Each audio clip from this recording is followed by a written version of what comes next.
and gentlemen, thank you for joining me. In today's video, we are going to go over the top 24 options for you guys at quarterback. For those of you in 2 QB and Superflex leagues, we want to give you the best options so that you can set the ultimate lineups and dominate your opponents as we push for those playoff spots. We're also going to cover the top 12 options at kickers and do notable omissions for quarterbacks and kickers as well, and let you guys know why I am denying them a spot in my rankings. If you guys have any start or sit questions, please drop them down below. I'd love to be able to help you out with them so that we can get you the dub. If you guys are new to the channel, if you haven't done it yet, if you are enjoying the content, please like and subscribe. It means the world to me as I fight to get my first 100 subscribers. With that all said, done, and out of the way, let's get into Week 12's quarterback rankings.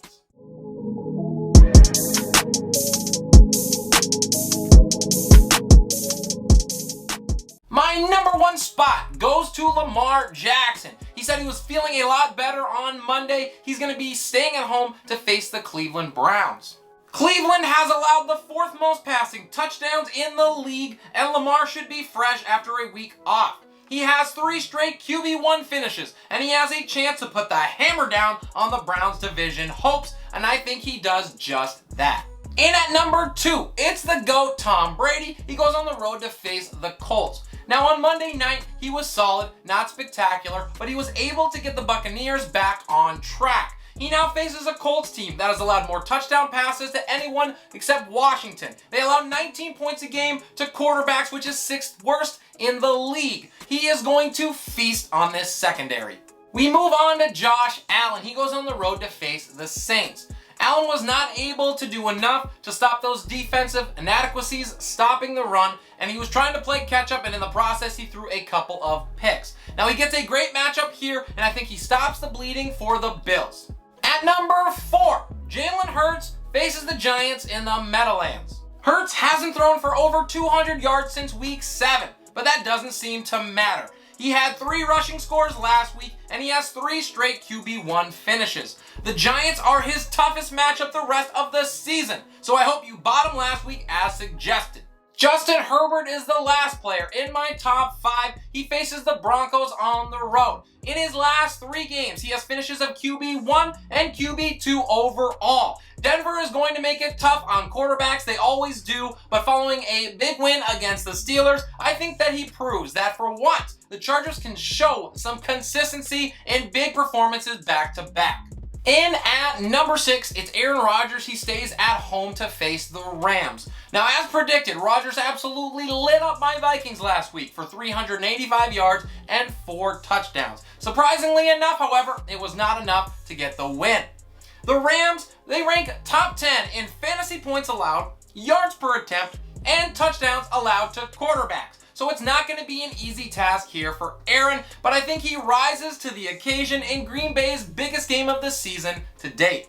Same game, and in at number 7, I have Matthew Stafford. Now, he has struggled mightily over his last 2 games. He has 4 picks and just 2 touchdown passes. However, I think that the bye could not have come at a better time for the Rams as they return to form here and find out a plan sans Bobby Trees. Stafford leads that charge against the Pack, and he delivers. In at number 8, I have Captain Kirk Cousins. He goes on the road to face the Niners. Cousins has now finished in the top 10 for 3 straight weeks. I don't even believe the words that are coming out of my mouth. My heart says that it's a big game and a must-win for the Vikings' playoff hopes, so he's gonna fold. My head says you play the guy who is balling. I went with my head last week, and it worked. Let's see if I can go 2 for 2. Up next, at number 9, it's Joe Burrow. He gets to stay at home to face the Pittsburgh Steelers. Burrow has taken a backseat to the Joe Mixon show over the last couple of weeks, but I think he does enough here against a Steelers team that is ranked bottom 10 in yards per pass attempt to get back on track. Welcome back into the top 10, Cam Newton. It has been a while. He travels to Miami and he faces them on the road. Now, the Dolphins allow over 19 points a game to quarterbacks. That is 5th most in the NFL. Cam looked solid last week, and I think he's going to get better here with another week with Joe Brady, who can utilize his skill set to perfection. Russell Wilson is on the road against Washington. He's up next at number 11. This game will begin the Rampage tour for Russell Wilson. I know it has been ugly in his first two back, but keep the faith. If he bombs here, you're allowed the torches and the pitchforks. The football team allows more points per game to quarterbacks than anybody. The last quarterback one that I have in week 12 is Dak Prescott. He stays at home to face Las Vegas. Now I am downgrading Dak significantly because I think that he plays this game without his top two pass catchers. The Raiders also allow the fourth fewest yards per pass attempt. And that offense looked shockingly ineffective last week against the Chiefs. Same game, other side of the field, at 13 I have Derek Carr. Now this is a very difficult matchup for the Raiders, and they haven't exactly been rolling themselves as of late. However, I think that Carr steps up enough on Thanksgiving to at least keep Las Vegas in it. Carson Wentz stays home against the Bucs. He is my 14th ranked player. And last week, Wentz had the best seat in the house, as he basically just handed the ball over and over again to Jonathan Taylor and watched the magic happen. He's going to have to do at least a little bit more this week. At least I think so. Tua Tagovailoa is here at 15, and he gets Carolina at home. In his last 4 starts, Tua has 3 quarterback 1 finishes. This matchup looks a lot less daunting than it did last week too, as the Panthers just allowed the 5th most yards per pass attempt to Washington. In at 16, it is Tyrod Taylor. He stays at home to face the Jets. Taylor is fresh off of a top 10 finish, and he now gets a Jets team that is ranked bottom 10 in points per game to quarterbacks and passing touchdowns allowed. They also allow the most yards per passing attempt, making Taylor an awesome streaming option. As I get to 17, it's Taylor Heineke. He stays at home and he gets the Seahawks. This is a tougher matchup than it looks like, but after Mr. Bud Light torched the Panthers for 3 touchdowns, he's earned his spot. He also has back-to-back QB1 finishes. Moving on to 18, it's Jimmy Garoppolo. He gets the Vikings at home. With 4 straight top 15 finishes, Jimmy is doing exactly what has been asked of him. After watching Rodgers light up Minnesota, maybe he gets to do a little more here too.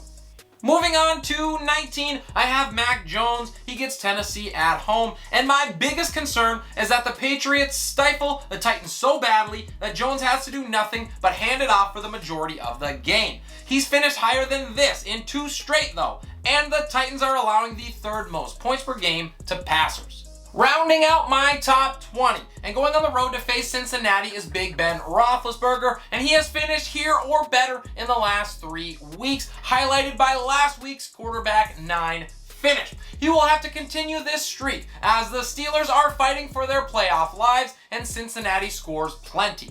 In at number 21, I have Ryan Tannehill. He goes on the road to face the Patriots. Now, I am avoiding him if I can, as New England has been absolutely brutal to quarterbacks over the last month. However, without much of a run game there, I think that Tannehill likely has to air it out more than he would like to. As I move on, it is Trevor Lawrence next. He stays at home against Atlanta and is my 22nd ranked player. I am betting on the matchup here, even though Lawrence hasn't looked particularly great as of late. The Falcons are bottom 5 in the NFL in passing touchdowns and points per game allowed to quarterbacks.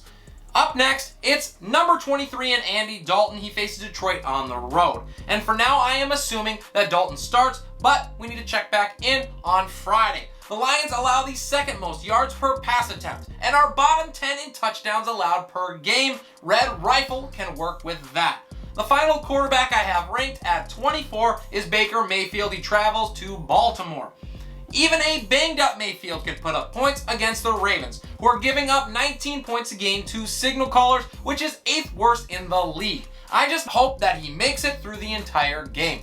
Into my notable omissions, and I start with Daniel Jones. He is at home against Philadelphia. The floor is just too low with Jones to mess around anymore. Sure, he could have a decent or even a solid game, but the risk is far too great.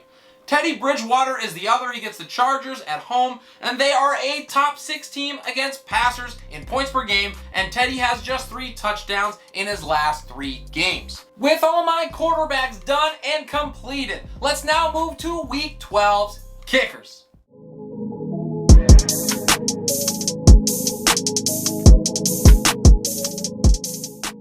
Starting off at number 1, I have Nick Folk. He gets Tennessee at home. I think in this game, New England is going to impose their will on Tennessee and create plenty of opportunities for Folk. At 2, I have Justin Tucker. He stays at home to face the Browns. And the last player in my top 3 is Evan McPherson. He gets Pittsburgh at home. At number 4, I have Greg Joseph. He goes on the road to face the 49ers. Now, despite the tough matchup here, I am riding Minnesota's offense after an awesome performance last week against the Pack.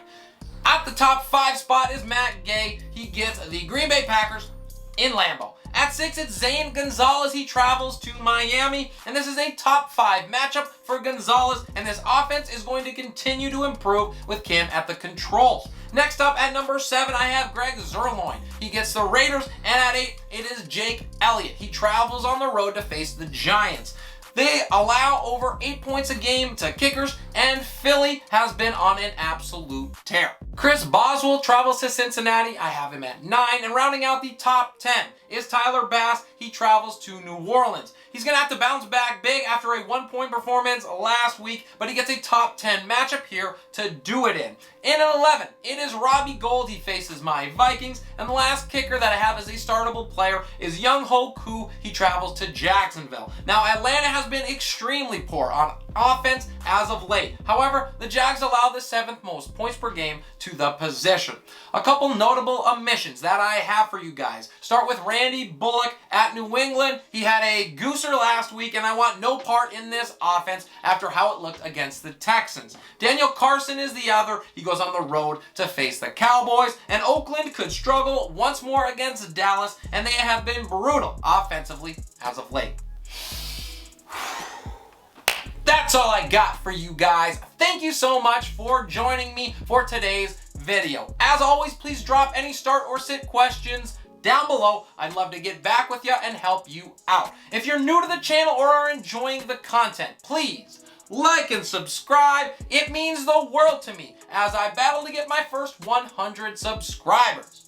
This is Relentless Press. I'm your host, Abraham Opatz, and we'll see you next time.